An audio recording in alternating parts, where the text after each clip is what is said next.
All right, let's talk about some passenger rail. It's the never-ending QCA story. For 15 years, local, state, and federal officials have been working on bringing a passenger train from Chicago all the way over to Moline. Now there's renewed urgency because $177 million federal dollars, which were set aside for this project years ago, will now expire next summer. So last week, local leaders announced they might consider an alternate route from Chicago to Galesburg, then up to Moline. That would use existing BNSF tracks and could speed up the project. But that upset the city of Geneseo, which has spent years preparing to be a stop along the route. What you're looking at right now is the land Geneseo has already cleared for a train depot. If that alternative route is approved, it would leave Geneseo off the rail path entirely. And of course, looming over all of this, no matter which route is chosen, is the simple question that a lot of you have been asking us for years: will this project ever even happen?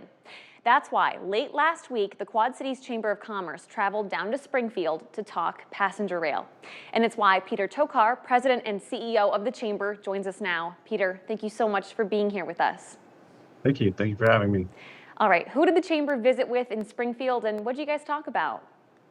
So again, we had a great time in Springfield with a lot of our members and investors from the Chamber. It's one of our annual trips we do every year to make sure that we communicate to our legislators that the legislative priorities that we develop every year and promote throughout the year with the Chamber come directly from the community members. So when it comes to passenger rail specifically, I mean, how much more is there to say? What did you talk about with that? So, I mean, looking at these types of projects, obviously this has been going on for a very long time in the Quad Cities. It predates me being here. And that's not all that uncommon that people might see. I've been on other passenger rail projects in Florida when I was there in the beginning of my career. That was a 20-year project to finally get that line from Miami to Orlando. So I guess the first thing to say is don't lose hope. These things take a long time. They're significant investment by the state.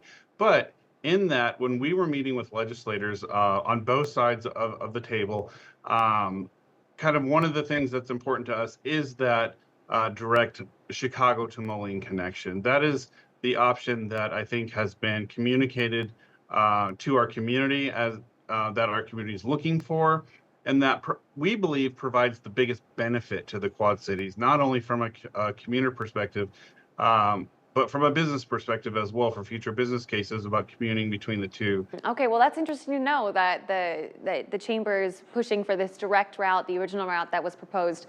But, I can't tell you, Peter, how many times I bring this story up and people in the community laugh. And a lot of people tell me, oh, that's never going to happen. It's never going to come true. So now that you have a funding deadline looming for next summer, do you really believe the Quad Cities will someday soon maybe see passenger rail to and from Chicago?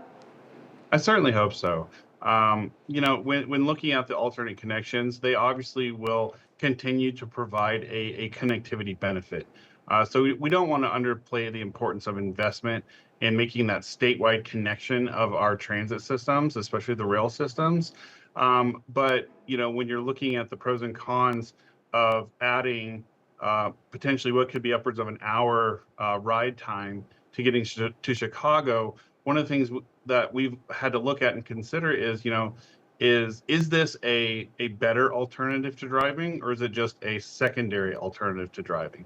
And so, we've kind of challenged the legislators with that proposition, saying, there may be alternate options that cost less, that don't require as much investment, but really take a look at the optimization of it and how will that be utilized. So we're not counting on any options, and we certainly hope to have a Chicago connection in the future, but we're really pushing for that preferred route because we believe that provides the most optimal scenario for residents of the Quad Cities and of Chicago to have that connection between our two areas.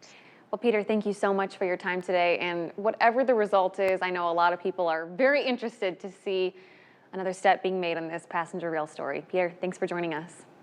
Thank you. For you guys at home, you can find our coverage from last week's press conference and our conversation with Geneseo on possibly being left off the route on WQAD.com. Just click on the As Seen on TV tab at the top of the homepage.